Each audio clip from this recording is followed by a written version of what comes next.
Ahí va. Bueno, bien. Primero que nada, antes de empezar con la clase y demás, les cuento. Ustedes, yo le contaba la otra vez cuando estaba Emilia, a Juana y a Micaela, que cambió la forma en cómo se estudia anatomía en anatomía A. Antes era de otra manera. Y ustedes en el primer parcial solamente vieron huesos, por lo tanto no saben nada de arterias, se supone. No saben nada de venas, de inervación, no saben nada. Así que, como hoy vamos a ver algunos nervios, vamos a ver algunas arterias y demás, vamos a hacer como una pequeña intro ahí para que estén más cancheras, digamos, con esos temas, porque si no es muy difícil. O sea, que yo les dé la clase, la otra vez les hablaba de la irrigación de la faringe y costaba un montón porque todavía no habían visto nada de arterias.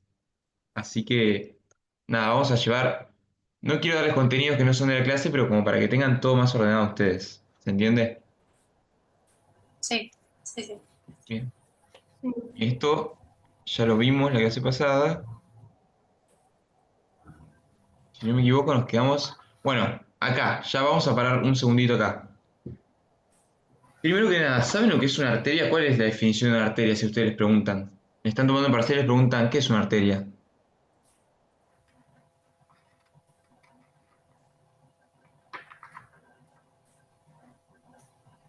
Dígame si sí o no, porque si no se lo digo yo, es la No, idea. no, no. No, bien.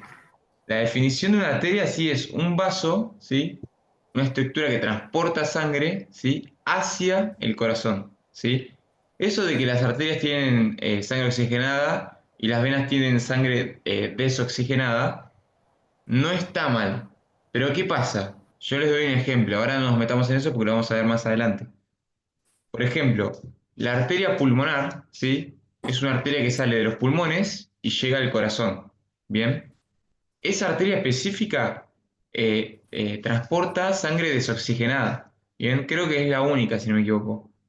Entonces, si nosotros le decimos a un profesor que la definición de arteria, si es un vaso que transporta sangre desoxigenada, está mal. ¿Por qué? Porque hay una arteria, entre todas las que estudiamos, que es la pulmonar, que es muy importante, que transporta agua desoxigenada. Por lo tanto, la definición de una arteria es un vaso, sí, que transporta sangre hacia el corazón, es decir, que llega hacia el corazón, ¿sí? Todas las arterias, todas las que vamos a ver, perdón, se los estoy diciendo mal, al revés. Una vena, ¿sí? Es la que llega al corazón, una arteria es la que sale del corazón, ¿sí? Entonces, si ustedes le preguntan la definición o la diferencia entre una arteria y una vena, que se suele preguntar, es algo como muy básico, pero igual se pregunta. La arteria transporta sangre desde el corazón, ¿sí? Hacia el resto del cuerpo. Las venas recogen toda esa sangre y la llevan al corazón. ¿Se entiende? Sí. Bien. Esa es la definición que ustedes tienen que dar y esa es la que le piden. Bien. Ahora, siempre en Anato A es como muy estructurado, ¿sí? Cuando estudiamos más que nada órganos, ¿sí? Y a ustedes siempre le van a pedir, por ejemplo, si hablamos de faringe, antes de desarrollar en lo que es la faringe, les van a pedir, por ejemplo, que le digan a qué sistema pertenece el órgano, cuál es su función. Después tenés que hablar del órgano y desarrollarlo, después tenés que hablar de la irrigación y después de la inervación. ¿Sí? Es como que después, si quieren, les mando en el grupo de speech para hablar de los órganos, pero es como muy estructurado. Por lo tanto, ustedes, para todos los órganos que vamos a ver ahora en este tiempo, tienen que saber tanto la irrigación como la inervación, ¿sí? ¿Puedes También. repetir lo de vena? Nada que ver. ¿Cómo? Lo ¿Cómo? de vena. Bien. Las venas, ¿sí? Transportan sangre hacia el corazón. Es decir, qué sé yo, la sangre de tus dedos que fue transportada desde el corazón hacia tu dedo por una arteria es recogida por una vena que te lleva la sangre de vuelta al corazón. ¿Se entiende? O sea, la sangre, imagínense que mi puño es no, se lo voy a dibujar, más fácil. Mira, eh, vamos a dibujarlo para que quede bien clarito. Bueno, iba a dibujar en rojo el corazón, pero no tiene sentido. Esta pelotita acá bordó es el corazón, ¿sí? Sí. Bien. ¿Qué hacen las arterias desde el corazón hacia el resto del cuerpo? Transportan la sangre, ¿sí? O sea, el transporte de sangre de las arterias empieza, digamos, en el corazón, ¿sí? Corazón bombea, ya sabemos, bueno, esto después lo vamos a ver, no importa. diástole, sístole, el corazón bombea la sangre y va por las arterias esa sangre. ¿Bien? Viaja a través de las arterias. Ahora, ¿cómo hace para volver esa sangre? Por ejemplo, no sé, yo le di ejemplo del dedo. La sangre que va a irrigar, por ejemplo, a el diafragma, que es el músculo que nosotros usamos para respirar, básicamente, para que lo entiendan ahora. La sangre llega al músculo, lo irriga, ¿sí? Le da sus nutrientes y todo lo que contiene la sangre. Y después para volver, la sangre del corazón, ¿sí? Vuelve a través de una vena. ¿Bien? Ok. Es decir, Sí, definición, las entiendo. venas traen sangre al corazón, las arterias la transportan desde el corazón al resto del cuerpo. ¿Se entiende? Sí, Y gracias. después, en aspectos generales, lo vuelvo a repetir, las venas casi siempre, ¿sí? Llevan sangre desoxigenada. Pero, por ejemplo, las venas pulmonares, ¿sí? Es un caso, son las venas que salen del pulmón y van al corazón, ¿sí? ¿Saben ustedes que el intercambio gaseoso ocurre en el pulmón, ¿sí? Ahí es donde se oxigena la sangre, básicamente. ¿Y qué pasa? Desde el corazón al pulmón, ¿sí? Va a haber una arteria que es la arteria pulmonar, ¿sí? No les quiero confundir ni adelantar porque esto después lo vamos a ver. Pero bueno, esa arteria, ¿sí? En los libros, más que nada en los atlas y demás, se dibuja la arteria de color violeta, se suele dibujar, o bordó, ¿sí? ¿Por qué? Porque es una de las, creo que, si no me equivoco, es la única arteria que lleva sangre desoxigenada, ¿sí? ¿Por qué? Porque lleva sangre al pulmón, en el pulmón ocurre el intercambio gaseoso, y esa vena va a salir una vena del pulmón que va a llegar al corazón, ¿sí? ¿Por qué es una vena? Porque llega al corazón, va a transportar la sangre ya oxigenada, ¿sí? Cuando ya ocurrió el intercambio gaseoso. ¿Entiende? A veces lo más común es que ustedes definan una vena como un vaso que transporta sangre desoxigenada. Eso yo no quiero que lo digan porque está mal. La vena es aquel vaso, ¿sí? Vaso sanguíneo que transporta sangre hacia el corazón. La arteria es la que transporta sangre desde el corazón hacia el resto del cuerpo. ¿Se entendió? Sí. Bien, perfecto. Entonces, si les llegan a preguntar, ustedes se lo van a decir mega cancheras. Muy bien. Ahora, hablando de la faringe, ¿sí? Como les dije, de la mayoría de los órganos, ¿sí? La forma de estudiarlo en toda es saber eh, por quién está irrigado. Bien, esto igual yo ya se los mostré la clase pasada. Uy, volvemos.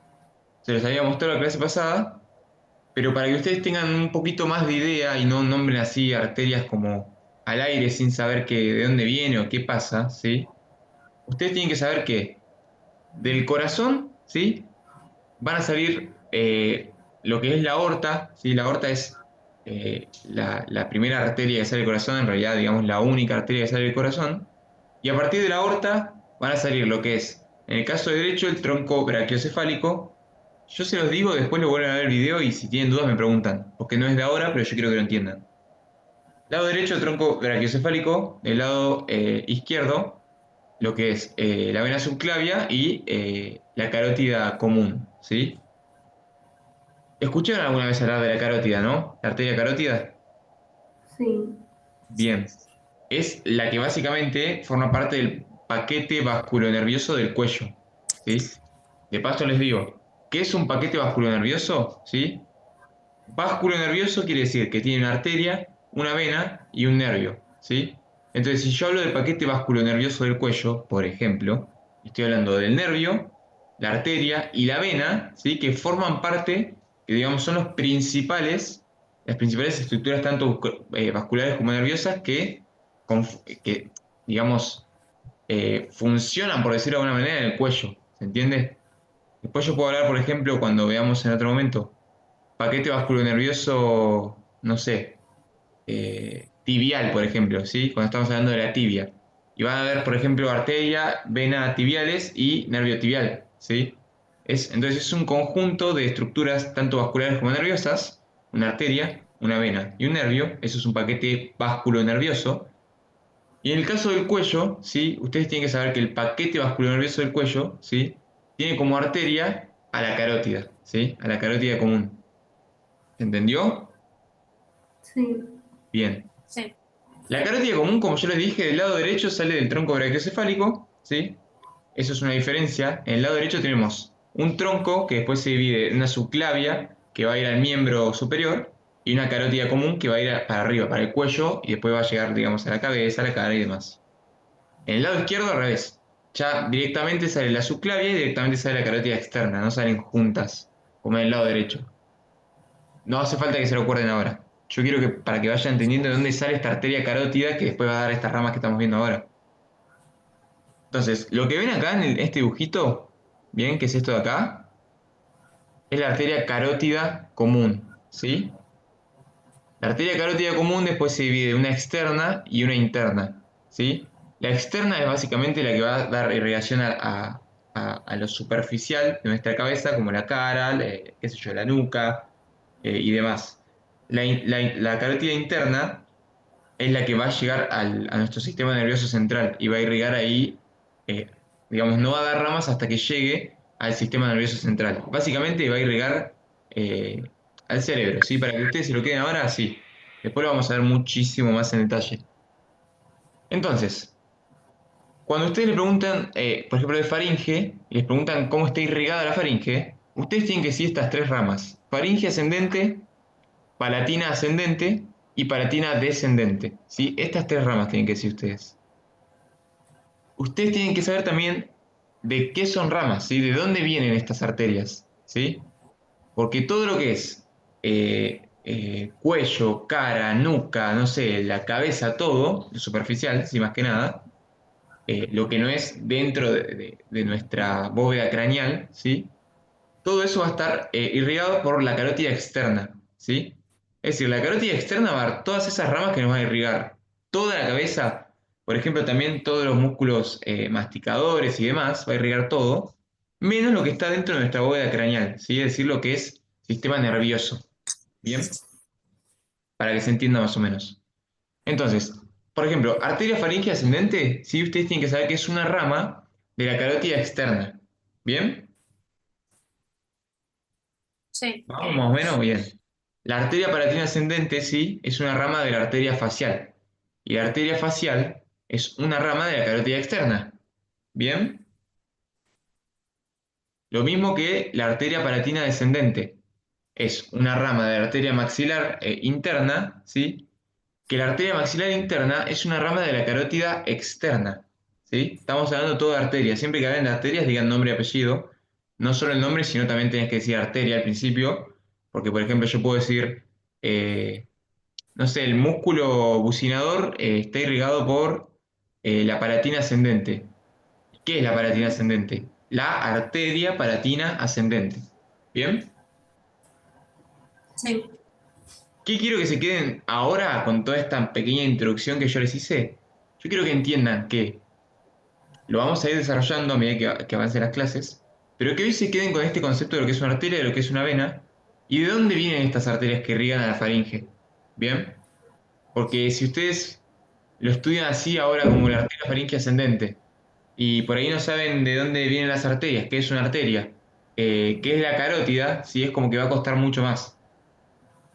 Y cuando nosotros, digamos, estemos mucho más avanzados, va, mucho no, un poco más avanzados en el van a ver que vamos a tener que ir estudiando, por ejemplo, de la carótida, las ramas. ¿Sí? ¿Qué ramas da la carótida? Va a dar la carótida externa y la interna. ¿Sí? Se van dividiendo en ramas las arterias. La carótida externa, ¿qué ramas va a dar? Y ahí arranca maxilar interna, facial, temporal superficial, y así un montón de arterias que tienen que ir conociendo. ¿Bien? ¿Alguna duda con esto? No. No. Bien, muy bien. Seguimos. Ahora, como yo les dije, además de lo que es la irrigación, también tiene que saber la inervación, ¿sí? De la faringe. ¿Cómo está inervada? Sí, por nervios sensitivos, es decir, que nos va a dar la sensibilidad, y nervios motores. ¿Saben cuál es la diferencia entre un nervio motor y uno sensitivo? ¿A qué les No. suena un nervio motor?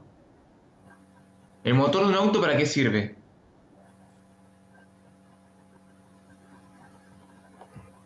¿Por qué tenemos un motor en el auto? En los autos, en los aviones, en todo. para que el auto se mueva, ¿sí? Básicamente. Entonces, lo que es un nervio motor, lo que es la motricidad como concepto, ¿sí? Son aquellos nervios, ¿sí? Es aquella inervación, aquellos impulsos nerviosos que van a generar un movimiento, ¿sí? O sea, si yo hablo de una inervación motriz o nervios motores, estoy hablando de nervios que transportan impulsos nerviosos que nos van a permitir movernos, ¿sí? Por ejemplo, todos los músculos, todos los músculos, están inervados por un nervio motor, ¿sí? También por un nervio sensitivo, ¿bien? Pero lo importante es el nervio motor, ¿sí? Este nervio motor es el que permite que, por ejemplo, yo pueda contraer, no sé, les nombro ahora porque ustedes todavía no vieron músculos, pero el bíceps, ¿sí? Del brazo, que permite, ¿sí? Que nosotros flexionemos nuestro antebrazo sobre el brazo, ¿bien? ¿Cómo hace ese músculo para moverse? ¿Sí? Se contrae gracias a una inervación motora. Bien. Ahora, una inervación sensitiva, que va a estar dada por los nervios sensitivos, es aquella inervación que nos permite sentir, básicamente. Por ejemplo, a vos te pellizcan, ¿sí? En el brazo, y a vos te duele, si te das cuenta que te están pellizcando. Te das cuenta que te tocan, te das cuenta que te pellizcan, te duele, ¿sí? Y todo eso, sí, es lo que es la inervación sensitiva. Cuando, por ejemplo, nosotros tragamos algo, sabemos que tenemos, si estamos comiendo un bolo alimenticio, ¿sí? Que está bajando, o sea, pasa por la faringe, ¿sí? Y después sentimos cómo pasa por el esófago, ¿sí? Por ejemplo, cuando la típica de que, qué sé yo, te estás comiendo un sándwich seco porque no le pusiste mayonesa y no tenés nada para tomar, ¿sí? Un sándwich, no sé, de pechuga, bien seco. Y sentís cómo te baja lento por el esófago, ¿sí? Eso es sensibilidad, ¿sí? Porque vos sentís el bolo alimenticio que baja por el esófago, por ejemplo. Lo mismo cuando tragás algo, mismo cuando tragás saliva. Sentís vos que tragás saliva porque tenemos sensibilidad. ¿Se entiende? Sí. Sí. Bien. Entonces, de acá, antes de hablarle de estos nervios, ustedes tienen que quedarse también con el concepto de lo que es un nervio motor y lo que es un nervio sensitivo, ¿sí? Nervios sensitivos son los que van a participar, ¿sí? En la inervación sensitiva, ¿sí? De lo que es cualquier cosa, como puede ser la piel, un órgano, la lengua, la boca, qué sé yo. Todo, ¿sí? O sea, es lo que es la sensibilidad, básicamente, ¿sí? Ahora, ¿qué es la motricidad y qué es un nervio motor? ¿Sí? Que el nervio motor, básicamente, es el que nos permite tener motricidad. ¿Qué es la motricidad? Es que nosotros podamos movernos, ¿sí? Obviamente, los que nos permiten el movimiento en realidad son los músculos, pero a esos músculos, la contracción de esos músculos es permitida gracias a los nervios motores. ¿Se entendió? Sí. Perfecto. Sí. Bien. Ahora sí, ¿cómo está inervada sensitivamente la faringe? Por el nervio maxilar, ¿sí? Es uno. Cuando nosotros hablamos del nervio maxilar, ¿sí? Es lo mismo que en los huesos. ¿Se acuerdan que a la mandíbula se le puede decir maxilar inferior y al maxilar se le puede decir maxilar superior? Si nosotros hablamos de nervio maxilar, ¿sí? Estamos discriminando al otro nervio que sería el mandibular. Pero a este nervio maxilar puede ser que ustedes lo lean como nervio maxilar superior, porque al otro se le llama nervio maxilar inferior. Igual que pasaba en la mandíbula y el maxilar con los huesos, que había dos formas de nombrarlos, ¿se acuerdan? ¿Se acuerdan o no? Eh, ¿cómo dos huesos? Mirá, o sea, ustedes cuando estudiaron cráneo, ¿sí? Víscero-cráneo, o sea, los huesos de la cara. Teníamos la mandíbula, ¿sí? Y el maxilar, el que Sí. está por encima, ¿bien? Ahora, a la mandíbula, otra forma de llamarle correctamente, es decir, otro nombre que tiene, es maxilar inferior. Capaz no se acuerdan o capaz no lo estudiaron. Y al maxilar, ¿sí? Si nosotros a la mandíbula le decíamos maxilar inferior, porque es otra nomenclatura, sí, otra forma de decirle, al maxilar le teníamos que decir maxilar superior. ¿Bien? Y si no, Sí, directamente sí. maxilar y mandíbula, ¿sí? Eran dos formas de decírselo. Lo que yo les quiero decir es que pasa lo mismo con estos nervios, con el nervio maxilar y el nervio mandibular. ¿Bien? También se les puede decir nervio maxilar superior y nervio maxilar inferior. ¿Ahora sí se entendió? Sí, Sí. ahora sí. Bien. ¿Juan, vos también? Sí, sí, sí. Perfecto. Muy bien. Entonces, ¿Cómo está inervada sensitivamente la faringe? Por el nervio maxilar, ¿sí? Que es una de las ramas del nervio trigémino. Ahora vamos a ver lo que es el nervio trigémino. Por el nervio glosofaringio, ¿sí? Que es otro par craneal, ¿sí? Y por lo que es el plexo faringio, ¿sí? Cuando hablamos de plexos y estamos hablando de nervios, hablamos de una red de nervios, ¿sí?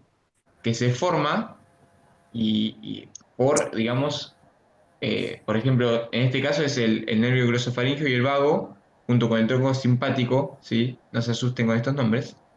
Estas estructuras nerviosas forman una red, a través de sus ramitas, forman una red, y a eso se le llama plexo, ¿sí? El plexo faríngeo, entonces, es una red nerviosa por ramitas de estos tres nervios, del glosofaringio, que es un par craneal, como les dije recién, el vago, que es otro par craneal, y el tronco simpático, ¿sí? El tronco simpático después lo vemos, ahora no se asusten.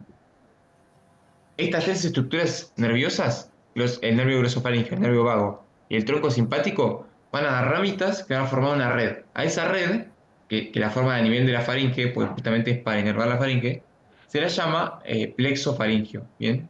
Entonces, un plexo nervioso es una red de básicamente nervios.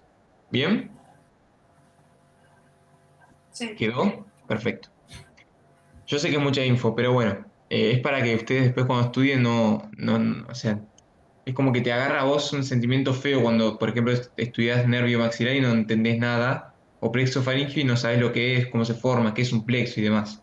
Así que yo se los comento para que después, si quieren, cuando lo estudien, se anotan lo que es, de dónde viene, cómo funciona y demás, y, y no tengan. Porque el profesor a vos te pregunta cuál es la inervación y vos le decís nervio maxilar, nervio glosofaringio y plexo faringio, y el profesor te va a decir muy bien. Pero claro, te lo estás estudiando de memoria, no sabes qué es, no sabes cómo funciona y demás, y después te va a costar un montón. Por lo tanto, la respuesta correcta para inervación es esta que tienen acá, ¿sí? Plexo faringio, nervio glosofaringio y nervio maxilar. Pero está buenísimo y lo tienen que hacer este ejercicio de entenderlo, qué es, cómo se forma y demás. ¿Bien? Ahora, estos entonces dijimos que son los que nos van a dar la sensibilidad, ¿sí? En la faringe. Los nervios motores son los que van a inervar a todos los músculos que conforman la faringe que vimos y que le van a permitir básicamente a la faringe moverse, ¿sí? Por ejemplo, tragando, ¿sí? Cuando nosotros tragamos, eh, bueno, los músculos, hay músculos que elevan la faringe, otros que la contraen y demás, no importa exactamente la función de los músculos, pero sí la inervación, ¿sí? Va a estar dada por el nervio mandibular, por el nervio vago también, si el nervio vago se repite, y por el plexo faríngeo. Hoy eso lo explicaron, tipo, con el preparado, de cómo ¿Qué?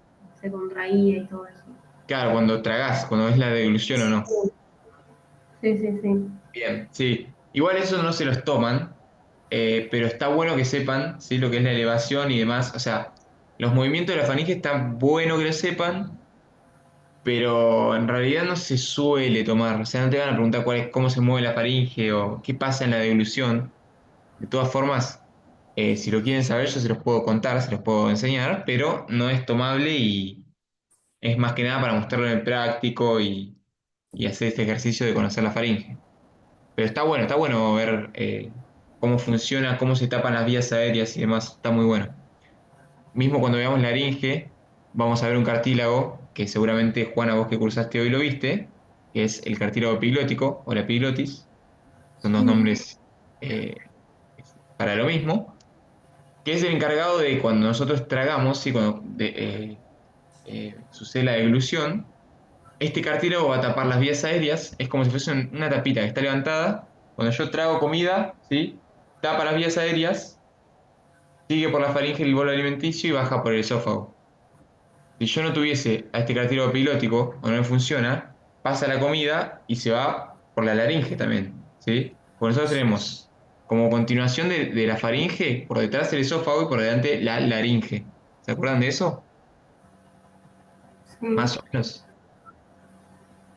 Igual me estoy yendo por detalles, eso ahora no importa. Pero para que ya tengan una idea, ¿sí?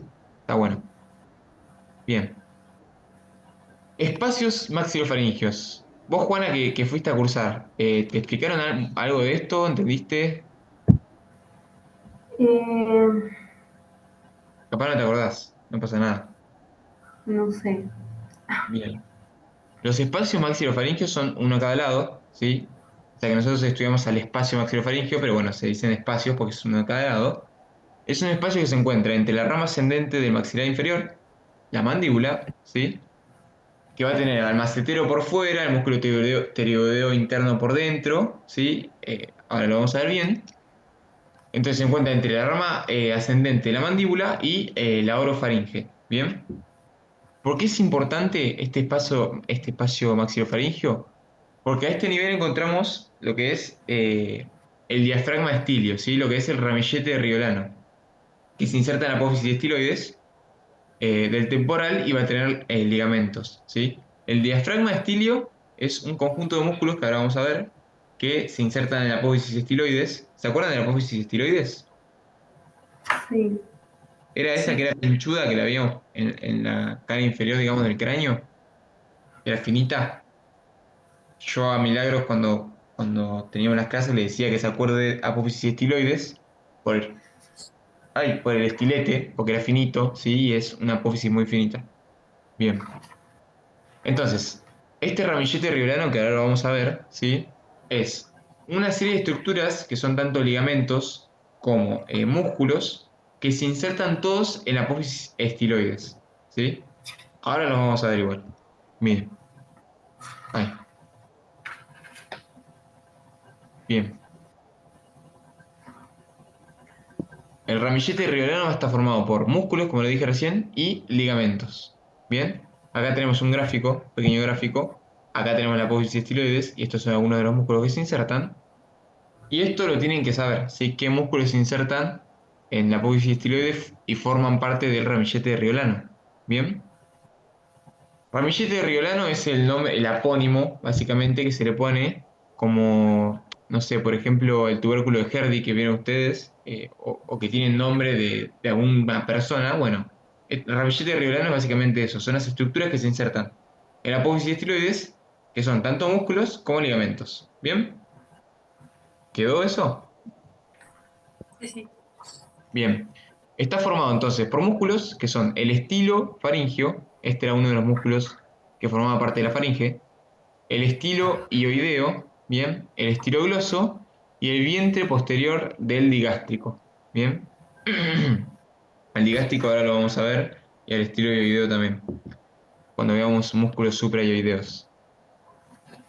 Si se fijan, ¿qué tienen en común estos nombres de los músculos? Menos el digástrico. ¿Cómo empiezan los nombres de estos músculos todos? Estilo. Estilo, perfecto. ¿Por qué? Porque va de la apófisis estiloides a, por ejemplo, estilo faringeo, de la apófisis estiloides a la faringe. Estilo ioideo, de la apófisis estiloides hasta el ioides, que ioides es un hueso. Estilo gloso, ¿sí? Porque va de la apófisis estiloides a la lengua, ¿sí? Todo lo que es gloso es referido a la lengua, ¿bien? Así que no es difícil acordarse de estos músculos. Y después también tenemos el vientre posterior del digástrico. Para que lo entiendan ahora, después lo vamos a volver a ver, les repito. El digástrico sí es un músculo que tiene dos vientres. ¿Sí? Es como que tiene dos porcioncitas. ¿Bien? Uno que es un vientre posterior y un vientre que es anterior. Ahora lo vamos a ver bien y lo van a entender. Pero por eso dice vientre posterior del digástrico. Porque el digástrico está dividido en dos vientres, como si fuesen dos, eh, para que lo entiendan, dos tiritas musculares, una que es posterior y una que es anterior. Y por eso es solamente el vientre posterior del digástrico se inserta en esta apófisis estiloides. Y después tenemos ligamentos, estilo maxilar, ¿sí? Y estilo hioideo. ¿Bien? Estas estructuras que forman el ramillete riolano la tienen que saber. ¿Bien? Seguimos. Bien. Lo que es el diafragma estilio, que ahora lo vamos a ver, forma un tabique, ¿sí? Que nos va a separar al espacio maxilofaringio en anterior y posterior, de una forma fácil, o preestilio y retroestilio. Es decir, preestilio por delante de la apófisis estiloides y retroestilio por detrás de la apófisis estiloides. Y entre ambos espacios se encuentra lo que es la celda parotidia, ¿sí? Que es básicamente una serie de estructuras que forman una celda que envuelven, ¿sí? O que encierran a lo que es la glándula parótida, ¿sí? que era una de las glándulas salivales que vimos. ¿Se acuerdan? ¿Se acuerdan de la parótida? Sí, sí, Bien. sí. Ahora, vamos a entender este dibujo que por ahí es un quilombo, ¿sí?